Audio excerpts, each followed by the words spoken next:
Hello, Garland Nixon here, and let's talk about the political and economic crisis that is on the horizon for this neocon-led empire. Let's talk.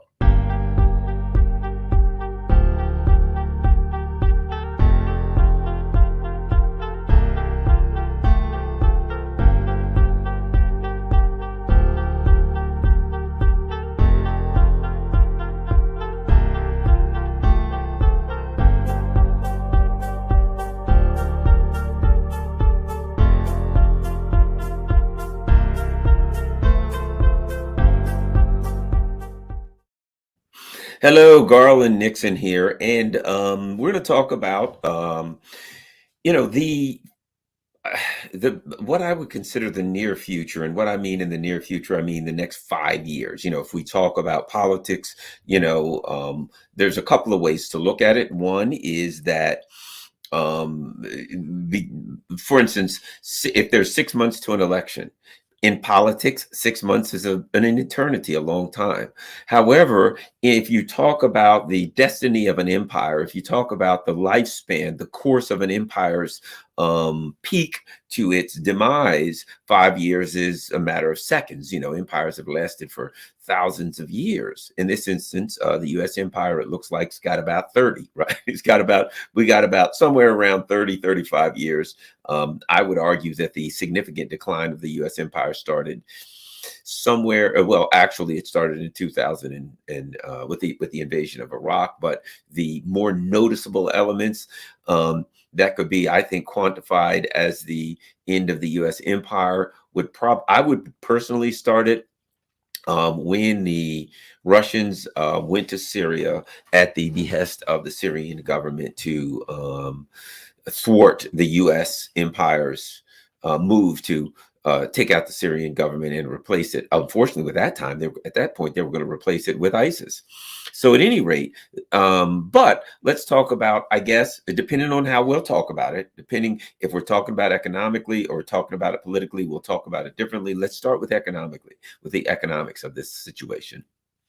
Interesting that the U.S. empire the neocon-led empire is clearly setting up its own destruction in any number of ways. It is extremely suicidal, and what they've started by doing is feeling threatened. And if you look at neocons, this sounds normal for them. The world is a gigantic threat. Everybody's a threat. Everybody around you is a threat. I'll put it like this, and this is a good context for it. So when I was teaching in the police academy, one of the things that I warned about and that I taught about was the issue of isolation, of ideological, emotional isolation. And I would put it to the recruits like this. It starts like this. Yes, sir, we're the policemen and we're the good guys, and these people out here are the bad guys. And then it becomes, our department are the good guys, and these other people out here in these other departments are the bad guys.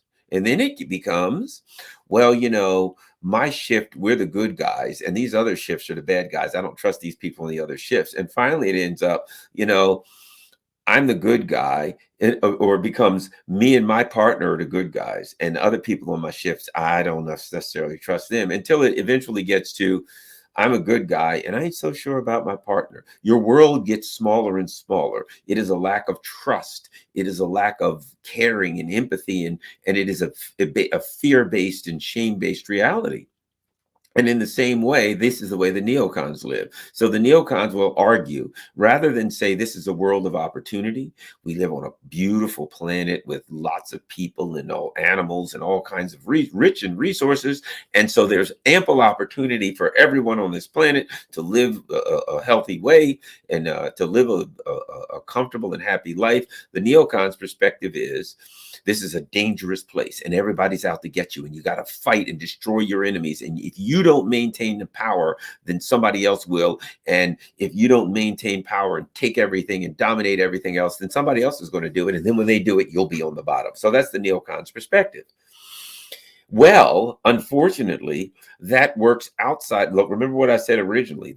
It's our police department, and the other police departments are bad, or everybody else is bad. And now, one of the things that it is noticeable is the lack of trust and the lack of empathy and the lack of feeling an alliance with other countries in the US empire. So, and this is, if you pay attention to the neocons, it only makes sense. The neocons are very much narcissistic, right? And the narcissist wants everybody else in the world to feed their narcissism. The narcissist believes that everybody else in the world is here to do for them, to make them happy. The narcissist also believes this: the rules apply to me. The rules that apply to me and you are different. I can do things, and then when you go to do it, I say, no, no, no, you can't do it. And you say, but you just did it. They don't want to hear it because they feel entitled. They can do it, and you can't. And they don't want to hear your mouth, right? So the narcissist now, and it doesn't matter with the narcissist if it's somebody outside the home or inside the home. The narcissist, it doesn't matter if it's their child, it doesn't matter if it's their girlfriend, their husband, their wife. Everybody is the same. Everyone is treated as a threat, and everyone has to be dominated. The narcissist wants to control you, control your money, control everything about you, right? And the narcissist has no empathy for you. You know, one of the ways, here's a good, everybody should study narcissism if you want to. And one of the reasons I did it because of my interest in politics.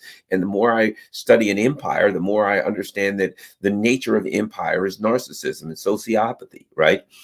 And if you want to really understand, I put it like this: if you're not a narcissistic personality, you can't. It's very difficult to understand the narcissistic personality because you have empathy for others, you have some care, some love for others, and you can't even understand how a person can even be like that towards their own kids and their own wife. You know, one of the or husband, whatever the case may be, one of the clear, and I'm going somewhere with this, as I always say, I'm going somewhere with this. Stick with me, because to understand narcissism is to understand the neocons, is to understand the neocon ideology, and ultimately to understand the empire.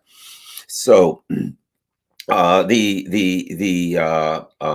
was getting to, hold on. The narcissist sees everyone, of course, as either a threat or a way to help them or to do something for them. Therefore, here's a key. Here's a way to tell a narcissist, if you're close to people.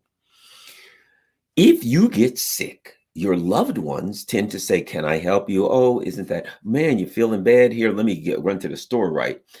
The narcissist gets angry if you're sick. They have no empathy for you, and they actually get mad. It is an annoyance. If you're married to a narcissist, if your narcissist is a best friend or whatever, right? Whatever the case may be. If you get sick, you can't provide for them. You can't provide for their narcissistic tendencies. You can't do things for them. You can't go to the store. You can't. So your mind is, if I get sick, the narcissist, the person is going to help me out, look out for me, do things for me. The narcissist perspective is, you're sick. And you're like, yeah, I don't feel good. They're more likely to get angry. Oh, man, you always get, you're probably faking. All they're saying is this: I don't really care that you're sick because I have no empathy for you. I want you to hurry up and get better or not be sick so you can do the things the hell I need. I don't care about you. I don't care about your sickness. I want you to do stuff for me. Do what I want. The old saying is, if you want to find out if somebody's a narcissist, tell them no. And the narcissists don't like no. Why do I say all that to say this? The narcissist is neither the friend, a great book you should read called The Sociopath Next Door. The narcissist, the sociopath, is neither the friend to their so-called adversaries, nor their family, nor their loved ones. The US empire, you could argue that the family, let's say the children of the empire, right? US's empire, let's say it's the 48 contingent states. That's the US empire, right? Now, where are the kids for the empire in this metaphor? You could say Canada, you could say Australia, you could say the Europe. Now, what are the stepchildren, as it were, right? You could say Puerto Rico, you could say the Solomon Islands, Guam, other places like that, right? The U.S. protectorates, okay? I was in Puerto Rico recently, and I was talking to a person there, a Puerto Rican person, and they were talking about politics, and they said, here's the way we see it in Puerto Rico. They said, we're owned by the U.S. They said, but the U.S. doesn't see us as good as them, so we're poorer than the U.S. However, they don't see us like they do the South American countries. So we're going to be a little wealthier than the South American countries, but we'll never be economically equal to the US. They understood the nature of empire, and that because that they were not part of the 48 states, that it fell in a hierarchy. They understood that the empire, isn't it interesting that the Puerto Ricans understand that empire is by its nature hierarchy. Now, here's the thing about it. Let's get back to this. The sociopath, the narcissist, don't give a crap about their kids. They could care less. One of the things they say about sociopaths is they won't even, like, you'll notice with their kids, they don't really look at them much. They're not much on eye contact. They don't really care on them. Kids are kind of an aggravation. If they got a wife or husband or whatever, the wife or husband should be focusing on them and spending time on them. So the kids are really a pain and an aggravation and things of that nature. They don't like them. They really don't like their own kids. They don't care. They're aggravating. Kids need things. The sociopath, the narcissist, doesn't want to do things for kids because they're a pain in the neck. They have no empathy. They have not developed a conscience in the same way that we have developed empathy and conscience. They don't have those tools. You can get mad at them. You can get happy with them. They don't have those tools to work with. Let's get back to the neocons. So as a foundation, here's what I have to say. If you want to know what the United States would be like if it was ruled by neocons, sociopaths, now you know. This is it. This is what a country looks like, particularly a country of this magnitude, an empire, when it's run by narcissists and sociopaths, when the neocons, when the Dick Cheneys of the world, when the John Boltons of the world get their hands on this empire. That's where we are right now. That's where we are with Biden, with Newland, with Blinken, with Sullivan, sociopath, narcissist, crazy people, liable to do anything on a given day. Now, why is that important? Because, yes, they're aggravating Iran and threatening North Korea and threatening China and threatening Russia. You may notice this. The United States right now is at its worst ever as far as its relationship with Russia, with China, with Iran, with North Korea, with everybody, with Africa, with the worst ever with everybody right now under the neocons, because neocons don't care. So within the empire, here's the thing about it. Here's what I've said in the past. I don't know if it's right or wrong, but I believe it. And that is that when you look at politics in a country, right? Politics are not independent of a country's culture and a country's history. All of those things come together to create a political climate, right? And when I say a political climate, a perfect example will be Donald Trump. All of the liberals in this country go nuts. Oh, Donald Trump. The Russians put Donald Trump in, Trump, right? Because they see Trump as an abhorrent force, as this terrible thing that came into American politics. And I see Donald Trump as a force that came out of American politics. He was created by the dynamics of American politics. They created a dynamic where Donald Trump could become president. So I don't blame Donald Trump. Everybody's got a right to try to be president. They created the dynamic where he looked better than Hillary Clinton. They put something out that was uglier than Donald Trump, and the people took it. So now what we have, of course, Donald Trump was there, and we can get into all of that. But for the purposes of this discussion, the neocons are in power, and now their children are Europe and Australia. So what are the neocons doing? Let's take Australia, for instance. Australia's number one trading partner is China. No China, no Australia. No Chinese economy, no Australian economy. No powerful, they can't get stuff, they can't sell stuff, and it is Haiti. Okay. So what is the US empire doing right now? They go to Australia and they say to Australia, here's the plan. You have to buy nuclear submarines from us. Now, keep in mind, they want to basically sell hundreds of billions of dollars worth of submarines, the kind that the US would buy. The problem is this.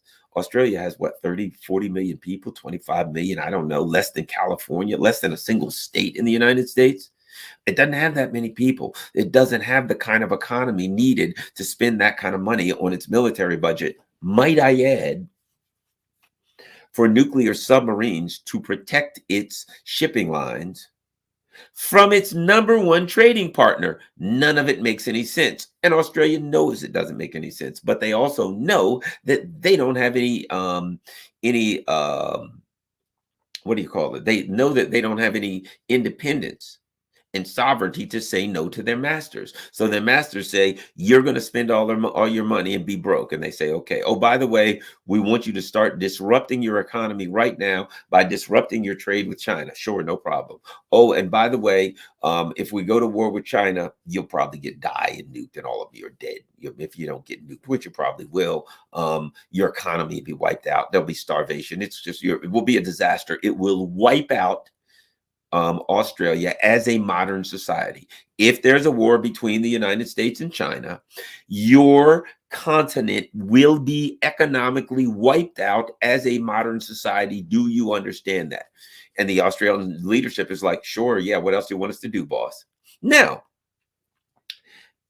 the same thing's going on in Europe. The same thing's going on in Japan. The same thing's going on in South Korea. Right? South Korea is doing the same. Japan's doing the same. Europe's doing the same. Think about what I said before. The narcissists don't give a crap about their kids or their wives or their husband or whoever they got, right? They don't care about them. These are their kids. They're going to their kids saying, you will be destroyed because I got this ideology thing that I believe in and I don't know what to do about it. So you got to be destroyed. That is, and I'm going to get to the political part. Economically, so the U.S. says you get wiped out. Now, they've already gone to Europe. Hey, Europe, look, here's the plan. You guys are making money off of Russia. Yeah, you got an economy that's built off of Russian cheap energy. Yeah, that's over. It's over. You can't do it. No more permission to do that. You're now going to be impoverished. And you know what the leaderships in Europe said? Okay, sure, not a problem. Well, how do you want us to go about it? You'll do what we tell you to do, and your economy will be wiped out, and we'll help you with the propaganda. Sure. Now, to the European people, let me say this. One may expect that the European people would get wiser a little faster than they are. However, one would be wrong for a couple of reasons. Number one, because they've been propagandized to the point where they've got brains the size of I don't know, of a pea. Right? Effectively, the Europeans have been propagandized to know not what. So now they're waving their blue and yellow flags, hooray! But they're starting to wake up because pain will do that. So, they've been propagandized, but there's something else too. They have been part of an economy. If you look at, let's just say, I don't know, we could go back to 1980, right? Neoliberalism, Reagan, Thatcher, neoliberalism, neoliberal capitalism is here. The neoliberal system, this particular system we're in, that every 8 to 10 years, there's a nasty economic downturn. It's just the way it is. You can discuss it. You can not discuss it. You can say, I'm for capitalism. You can say, I'm for socialism. Neoliberalism is bad, good. Well, I don't care what you say. It's hard to deny that every 7 to 10 years, the economic system that we live in has some sort of, if not collapse, let's just say a really bad hiccup. Okay. Think about 80, 81, 80, 90, 91. You remember George H.W. Bush? He had a 90% approval rating and lost. Why? In 92 to Clinton. Why is that? He lost because the economy crapped out and we were in a recession. How about 2000? What did we have? Oh, that's right. It was the dot-com crash. Or you know what I mean? Every 7 to 10 years. 2008. Oh, I think you may remember that. So 7 to 10 years. So what has happened? I think it has lulled the Europeans to sleep. Where the Europeans now, what they're getting, the U.S. has come in and said, look, your economy's over. It's done. You're going to be impoverished from now on. And the Europeans are like, okay, now the European leadership is smart enough to know that their job is to hide it and cover it up for their masters in D.C. But I believe one of the issues going on with the European people, why they haven't gone completely apeshit, is because they have this intuition. Now, it's a false intuition, but the intuition has been built in that every 7 to 10 years, you're going to have an economic downturn, right? So 2008, oh my God, and blah, blah, blah. Now this happens, oh my God, an economic downturn. So they think, well, I'm not happy, I'm pissed, but I've got an economic downturn. The problem with an economic downturn and calling this an economic downturn is that it implies temporary, that what's going on in Europe is of a temporary nature. See, that's one of the reasons I think they can get away with it right now. Why the economic crisis has not devolved into a political crisis, because the people of Europe have a built-in intuition that says when we have a political crisis, it's only going to last about 2 years or so, and then we'll pull out of it, or at least they'll change the numbers enough, like they did after 2008, that they can tell us we pulled out of it, and we'll think it and believe that we pulled out of it. So right now, the European people are thinking, hey, man, we got 1 or 2 years of crap. And I'm sure that a lot of them are thinking, well, at some point, this war will be over. And we're getting closer, maybe within the next year. And when the war is over, we'll just start buying Russian oil again, and everything will wake back up, and we'll go on about our business, and we'll get back to hanging out at the street cafes in Paris, drinking delicious wine and eating cheese and grapes and whatever the hell else they do. Baguettes, I guess. You know, they in the movies, they're always eating baguettes, so we'll go with that for now. So that is their suspicion. Hey, man, 2 years, we're used to that. And then things turn back around. But there's a problem. Because generally those hiccups, as I'll call them for now, generally they are somewhat of a temporary nature, simply because this is the way the system works. However, after 2008, one of the things that's obvious was that the system really did fall apart and crash, and that they've been holding it together with bubble gum and duct tape. They've been barely able to hold this thing together, but somehow, through pouring money into the system and shutting the system down for a period of time, even at one point, and all kinds of other things, they've been able, through all kind of machinations, to keep this system appearing to be alive. So again, the people are, I believe, my theory here is that a lot of Europeans feel as though, well, that's, okay, maybe this thing will last a year or two, but at some point it'll be over and we're getting close, and then they'll just work out a deal.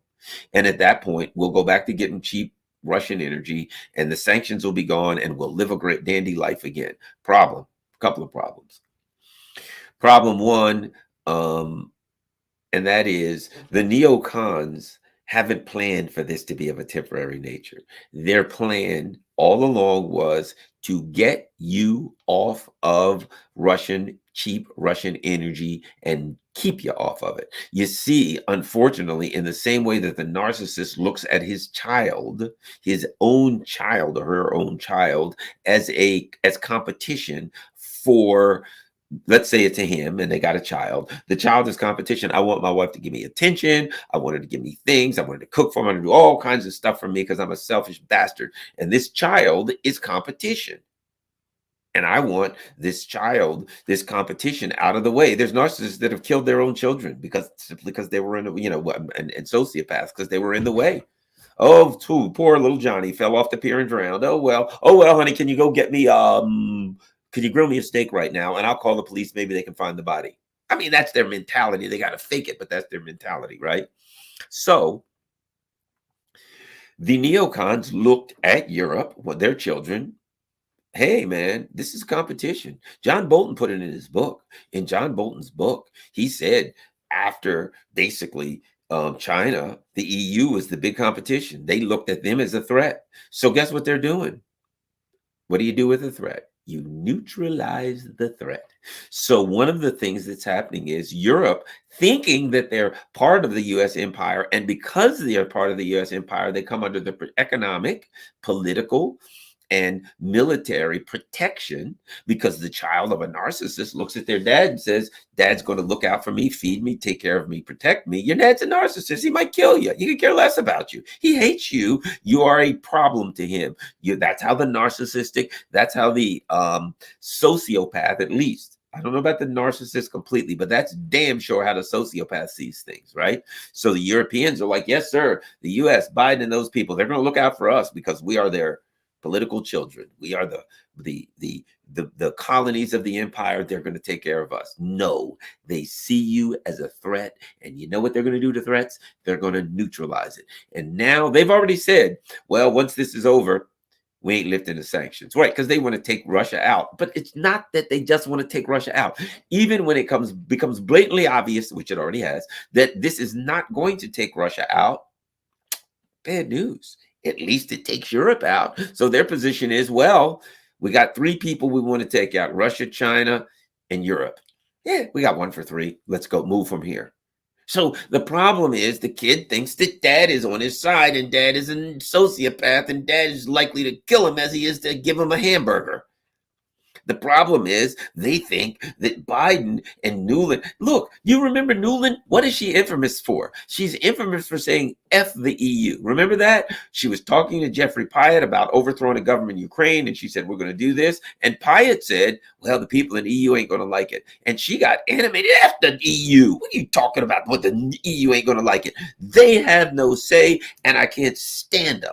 They're going to be destroyed. We're going to wipe them out along with the Russians. Can't stand the EU. She had nothing but contempt. So in reality, these neocons have nothing but contempt for the EU because these people have and now some of these people have the effrontery to say, perhaps we don't want to go along with you for China, or, hey, could you give us a break on this or that? Or why are you stealing our industry? Because we can, and your job is to give it to us. Shut up. That's their position. So I say all this to say that. So now that now that the children of the empire, in this metaphor, the colonies of the empire, the Australias and the Europes of the empire now are going to face holy hell. What's going to happen is at some point, the people in Europe are going to begin to recognize, could be next winter, could be after a winter or two, but at some point they're going to recognize what's going on, and they're going to look at their leaders and they're going to say, wait a minute, we have a dual crisis. Crisis number one, our economy is going to hell, and we thought we were in a recession. You told us it was a recession.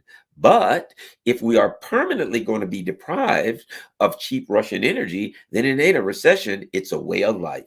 We are now live on a continent that is impoverished, and it's going to be deindustrialized, and the industry is moving to China and Bangladesh and the U.S.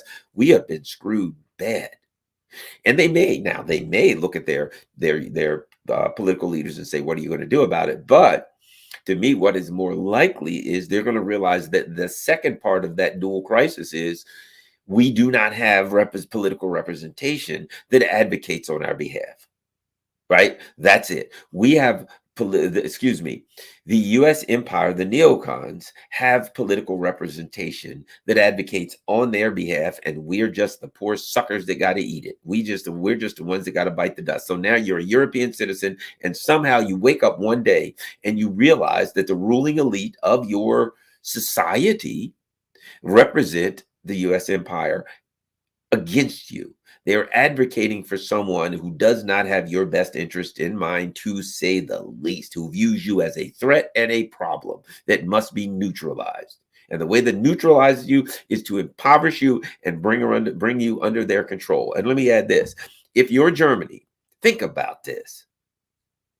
The neocons want to bring you under their control. What have they already done? They blew your damn pipeline. They froze your people. Your people could freeze, could starve, could suffer, whatever. And they don't care. They did that intentionally to do that, so to make your people suffer. Remember, these are the same people that will say, yes, Syria, Cuba, whatever, we're going to make the people suffer. Russia, we're going to put on these sanctions and make the people starve and suffer till they turn on their government. And what do you think? They won't do it to you? They are doing it to you right now, Europe. And what that will produce is a political crisis. In the same way that at the beginning I said, look, politics are a result of culture. Politics are a result, they're created by a country. And remember what I said about Trump. Trump was created by the political dynamics in the U.S. I'm not saying he was created, but an environment was created where he could flourish and ultimately become president, right?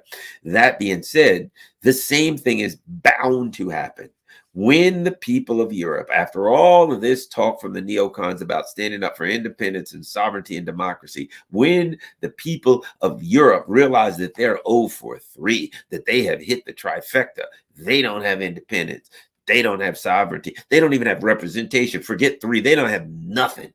They are stooges, their asses grass, and the neocons are the lawnmower. When they realize that, That's when a political crisis happens, and it's on the way right now. The Germany just said, "Oh, we're in a recession." As I said, it ain't a recession. Recession implies that the economic downturn is of a temporary nature, that you're going to come out of it, and the people expect to come out of it at some point. They will wake up to realize that they ain't never coming out of it. But it's even worse than that. It's not that they're not coming out of it. It's not that, okay, you were at a 10, your lifestyle and your style of life and your economic strength was at a 10, and now it's going to be at an 8.5. No, no, no, you would be so lucky if that were the case. It is being dramatically reduced to poverty, and intentionally and dramatically, and it ain't going to change. So this political crisis, as I said, the crisis of the problem, which is you don't, the foundation of the problem. The people of the U.S. empire's colonies do not have leaders that advocate on their behalf, but they have been told not only that they have leaders that advocate on their behalf, but that is the foundation of the ideology that their society stands for. Our society stands for freedom, doesn't it? Our society stands for democracy against authoritarian, doesn't it? The foundation of what they're told that their society stands for is freedom and democracy and sovereignty, and they got none of them. None. And it ain't happening anytime soon. And the people that are in charge are the ones who they're not, what's the word I'm looking for? Inept or incompetent. They know what the hell they're doing. They're doing it intentionally. So you have been basically set upon by traitors, quislings, traitors. Those bases in your country, they are not bases for defense. They're bases of occupation. So what happens now? What happens? The political crisis, which could come before the end of the end. I don't know. Let's leave that alone. The end of the um, military confrontation in Ukraine. I don't know. So let's not even talk about a beginning or end. I was going to say it couldn't come before the beginning or the end, but arbitrarily, when can we say the beginning started? Did it start in 2014? Did it start in 2008 when the NATO said they were moving there? Did it start in 1991 when the U.S. started plotting to take all of Russia? I don't know.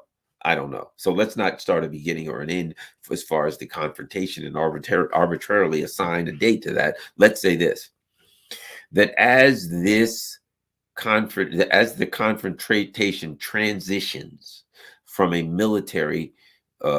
military part being at the forefront, because at some point, because this is a multi-layered, multi-arrayed confrontation, diplomatic, economic, military, right? So at some point, the military part of this is bound to at least start to die out. Let's say it may not stop. There could be, Nazi terrorists trying to launch attacks in Russia. I don't know what's going to happen, but at some point, and it doesn't seem like it's as far to me as I would, as a lot of people think, and maybe I'm wrong, because of the Ukraine's military seems to be running out of stuff. They're getting hammered and hit so hard. They're losing stuff. I don't know how they can hold this, how long they can hold this disaster together.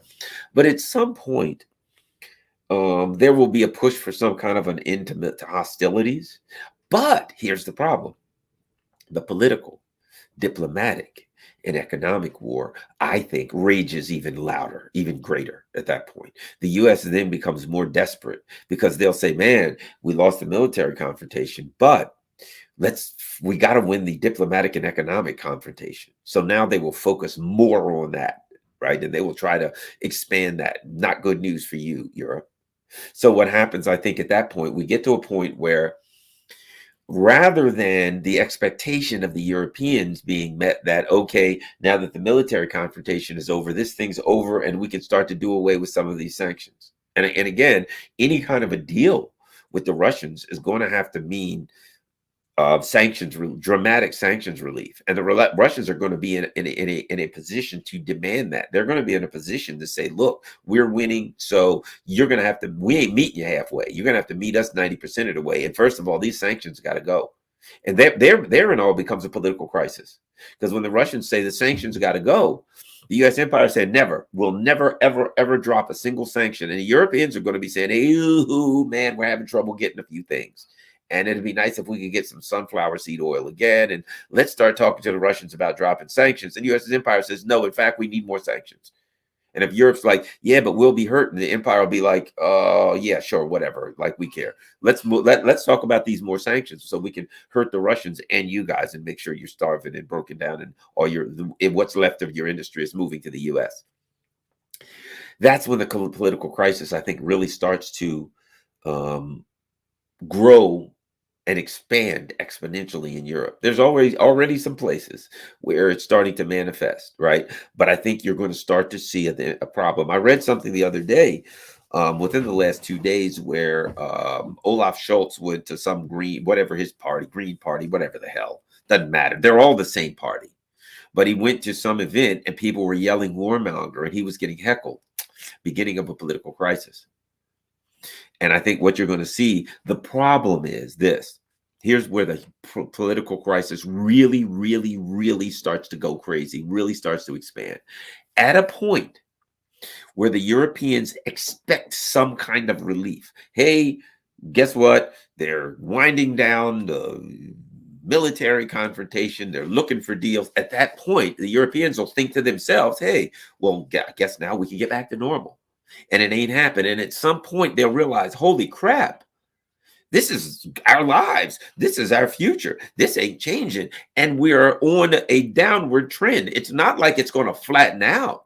It's going to be on a downward trend that includes violence, that includes a crime, that includes organized crime, that includes all kinds of terrible things. Your continent is going downhill. And you're going to look and say, and the Russians ain't going downhill. Their economy seems to be doing fine. And the U.S. is okay with this. Let me read. Well, I've read this before to many of these people, but I'll read one passage from Tony Blinken's 1987 book, Ally versus Ally, America, Europe, and the Siberian Pipeline Crisis. And he's talking about people in Europe and the policy people and how they see it, right? How they see things. And he says, for a number of influential policymakers, the time seemed opportune to engage the Soviet Union in a round of economic warfare. This was 87. Regardless of the price that might have to be paid by the economies of Western Europe and the American business community, which would be excluded from Soviet bloc markets. So what he said in 87 was, there are a lot of people, now if you read the book, you know he's one of them, who say, hey man, we got to go after Russia. Particularly, they were talking about what in this book, right? America, Europe, and the Siberian pipeline crisis, ally versus ally. He was talking about the enmity. He was talking about the fight between the U.S. This is what this book's about. You can get it yourself and read it. And Europe over the Siberian pipelines. They were buying oil via pipelines from Russia. Blinken and the neocons didn't like it. He wrote a book about it. And in that, what does he say? There's a whole bunch of us who felt like we got to hurt the Soviet Union. We got to cut the gas off.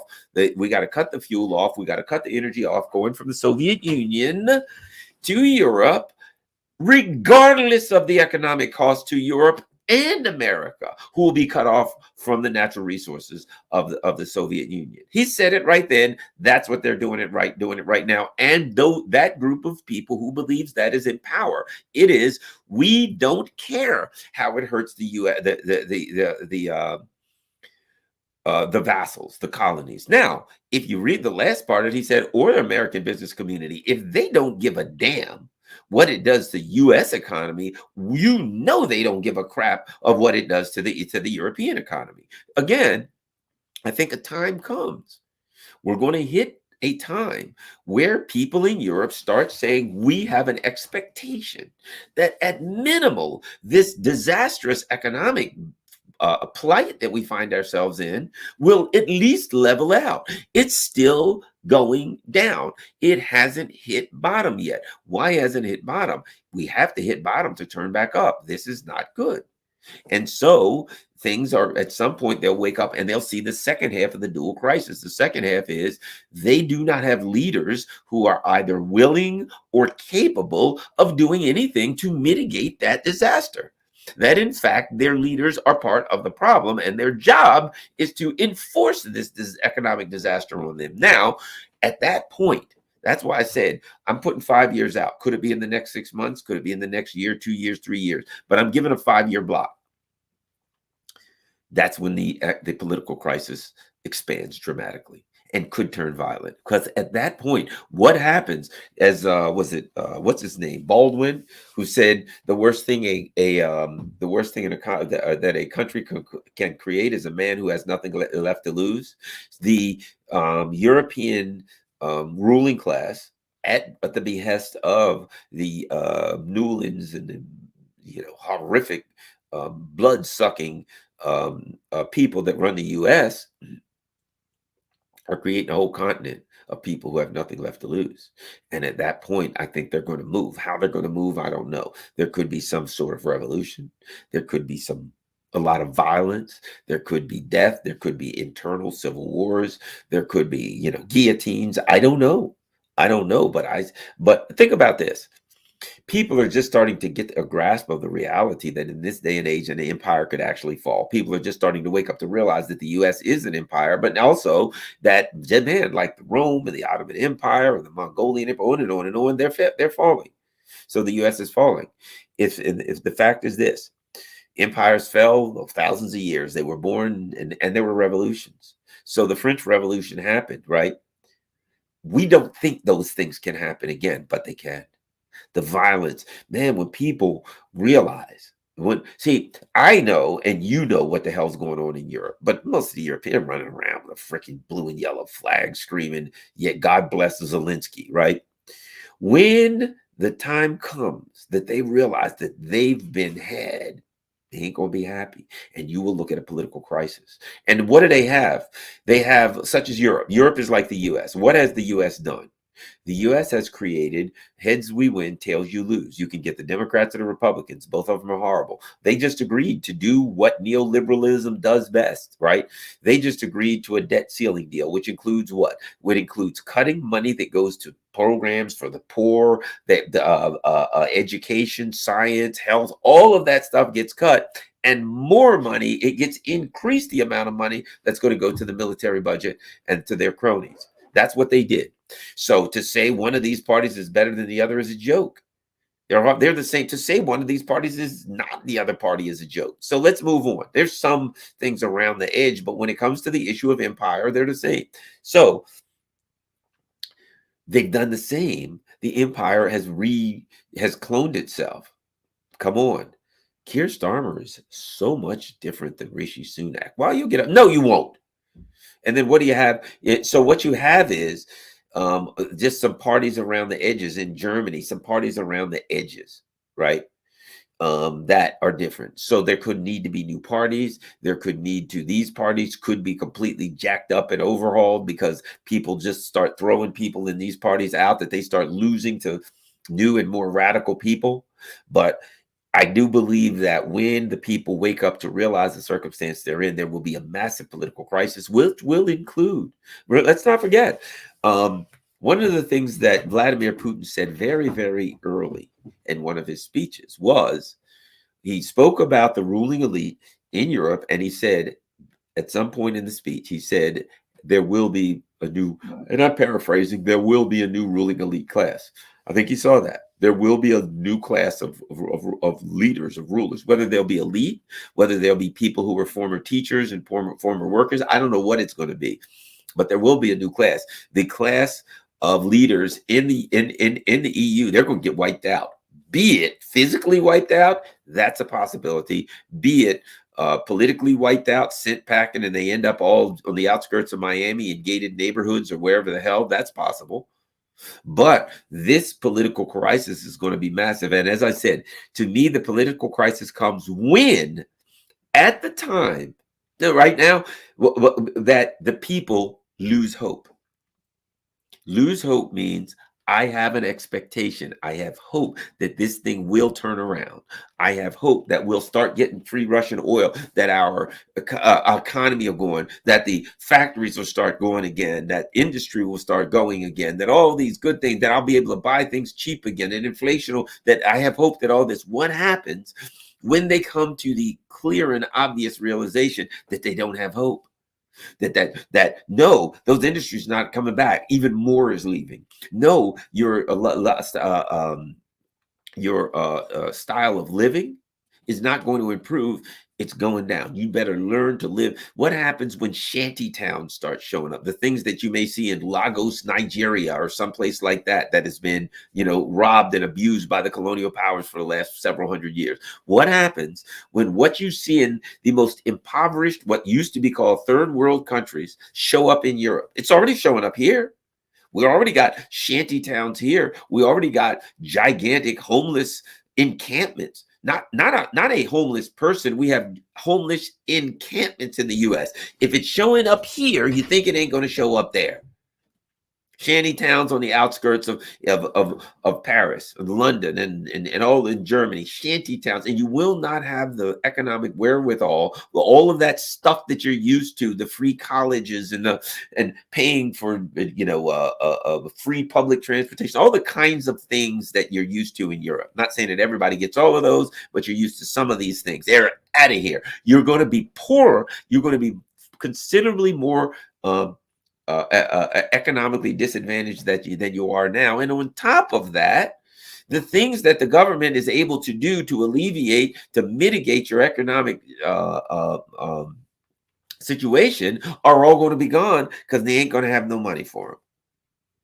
And again, that happens, and there will be a come to Jesus moment, as we say in the United States. There will be come a time when they'll scratch their head and say, I don't know about you, I think we're screwed. I don't think this gets fixed. And they're going to realize that they can't look to the Macrons and the Schultzes and the Sunaks of the world for relief. That those are the people who are doing this to them. At that point, it's no more, I'm in the Green Party. No, I'm in the Christian Democrats Party. Oh, I'm a Tory. I'm a this. It is, oh my God, we got a mess here. And they're going to, the dynamics of the economic and military and cultural disaster that they're facing will manifest itself politically. And how that turns out, I don't know. But I will say this. At the conclusion of this, and who knows how long it'll be, Europe, the political landscape of Europe will look dramatically different than it does now. Dramatically different. And I will say this. The people in Europe ain't going to forget what the U.S. empire did to them. They're not going to wake up and say, okay, well, gee, you screwed us. You blew up our pipelines. You completely destroyed our way of life. But let's move back together. And no. And I'll say this. Looking at the Europe's plan, the U.S. plans. Okay, we're going to get finished taking out Russia, and then we're going to, and then here's their plan. They already know their plan. We'll deal with this thing, and at some point they'll try to find a way out of it. How the neocons can get out of anything, I don't know. But at some point, they're going to say to Europe, man, this fell apart. But I mean, we won. All right, time to go into China. Let's do the same thing all over. Time for part 2. We got Taiwan. That's on the outskirts of China. We're pumping weapons into Taiwan. We got a puppet government in Taiwan. Time to make our move on Taiwan, which I might add, Taiwan has a similar dynamic because the people in Taiwan are starting to wake up. So they may have a problem. The U.S. empire may have a problem using Taiwan as the same type of kamikaze proxy that they did the Ukraine. So at some point, this could be thwarted next January when the Taiwan people in Taiwan, I was going to call them Taiwanese, but let's face it, they're Chinese. When the Chinese people in Taiwan vote, this could be a significant. There could be significant changes, but again, Taiwan's politics are so unpredictable. God only knows what could happen. At any rate, and if the U.S. is going to do everything they can to meddle in Taiwan's politics, but I think that when the U.S. starts to say to Europe, All right, now it's time for part two. That was a warm up, that was an appetizer, that was just a small part of a meal. Now it's time to eat the big meal, and that's China. Number one, the people of Europe are going to have no appetite for that because they know what it does. And the business people of Europe are going to say, wait a minute.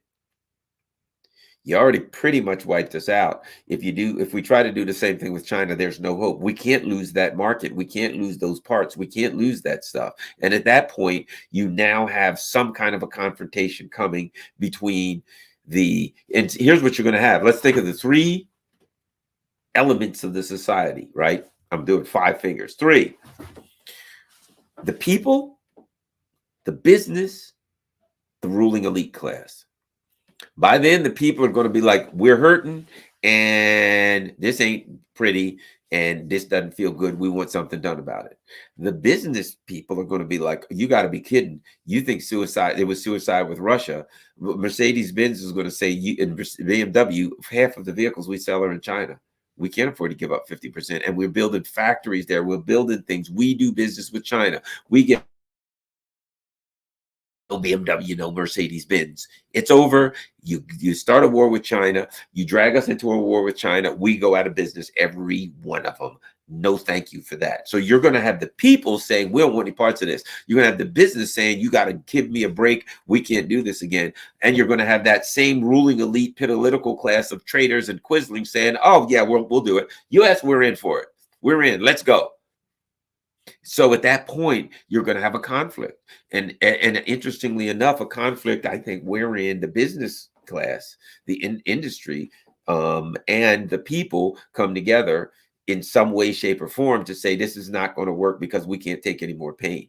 And I think that's the direction this is going. But I think there at what all I'm getting at is Europe and the vassal states are moving to a point where the ruling elite and their political machinations are going to be so intolerable to the people in Europe. They're going to be intolerable to the business climate in Europe that you're going to have a political crisis like Europe hasn't seen, ever, maybe ever. I don't know, as a bloc. There was times when the countries went to war with each other and things of that nature, but a political crisis as a bloc that says and the bloc crisis is going to be, to sum it all up, we don't have freedom. We don't have independence. We don't have sovereignty. We don't have democracy. We've been ruled by people who work for somebody else. And now they're asking us to commit economic suicide completely over.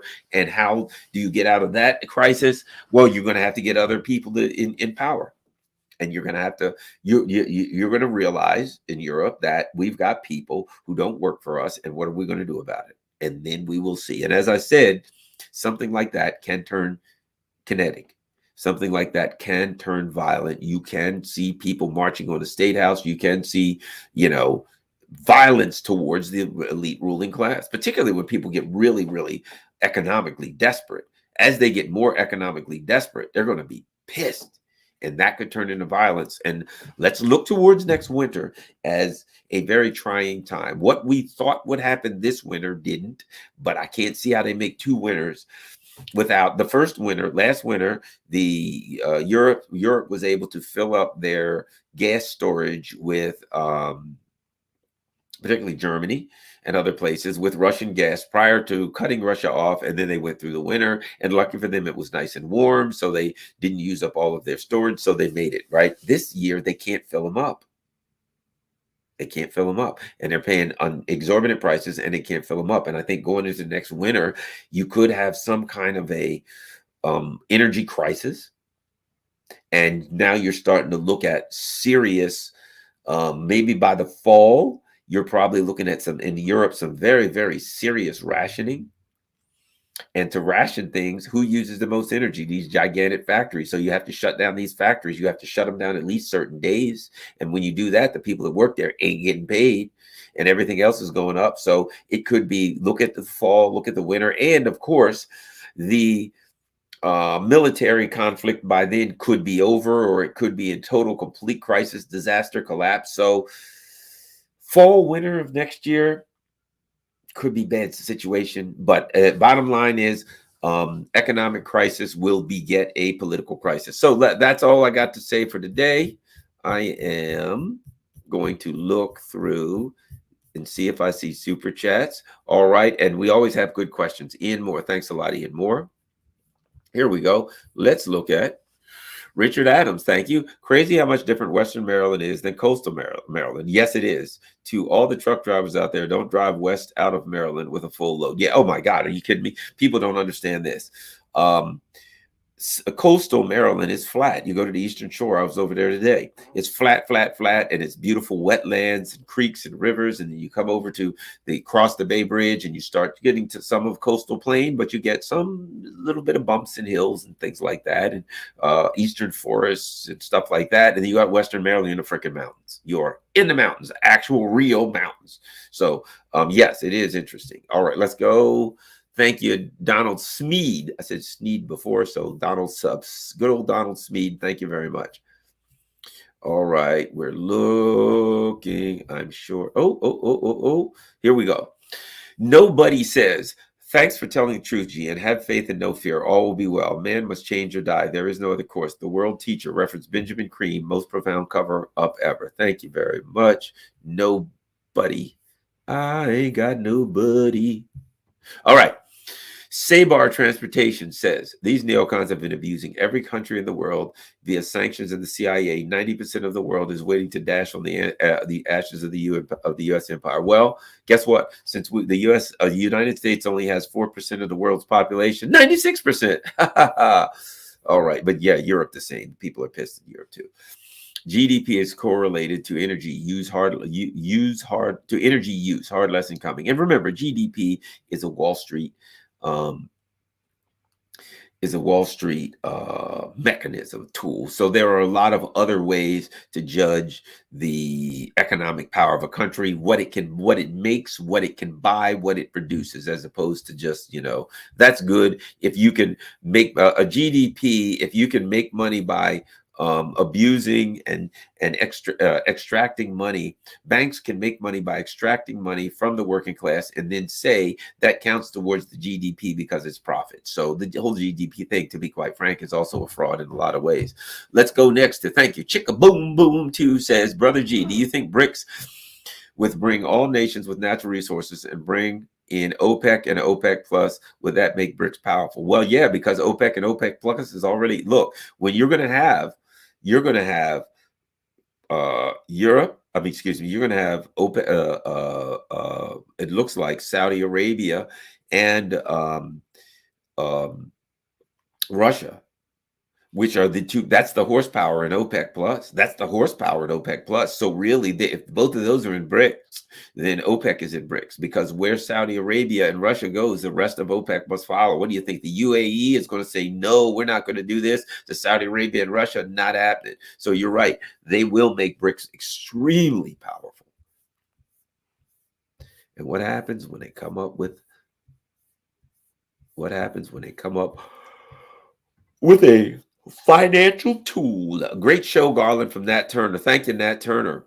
I think that's it. Let me check Rockfin before I get rolling. That's it. Thanks a lot. Perhaps our leaders have been giving their marching orders as well.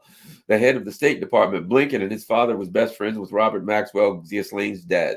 These are internationalists, not Americans. Actually, Blinken's stepfather was Robert Maxwell, Israeli super spy. It was his lawyer and the last person to ever see Robert Maxwell alive. So a lot of people think that Blinken's dad killed Robert Maxwell. I don't know that that's true or false. I'm just saying there are people that suspect that the last person that saw a guy alive who was a spy, his own daughter, Ghislaine, said that she thought her dad was offed by somebody. So the last person saw him alive was Biden's stepdad. Wonder who killed him. Thanks a lot, everybody. Don't forget, as usual, you got me.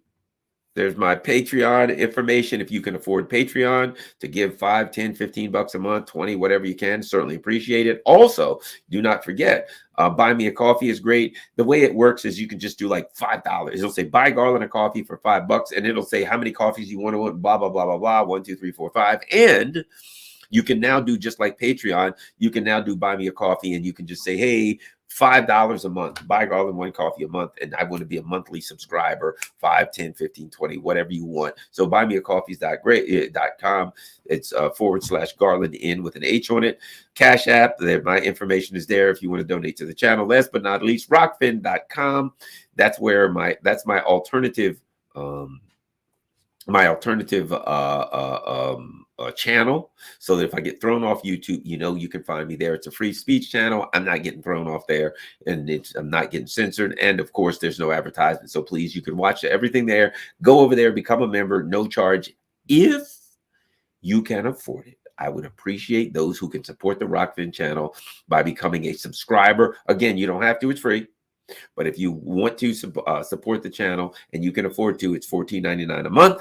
And of course, if you sign up for a year, they give you a couple months off free. So it's like 12 something a month if you can do. But make sure, no matter what, go to Rockfin, at least be a free subscriber. Everybody, share this on all your social media platforms, and make sure you hit the like button before you leave. Peace. I'm out.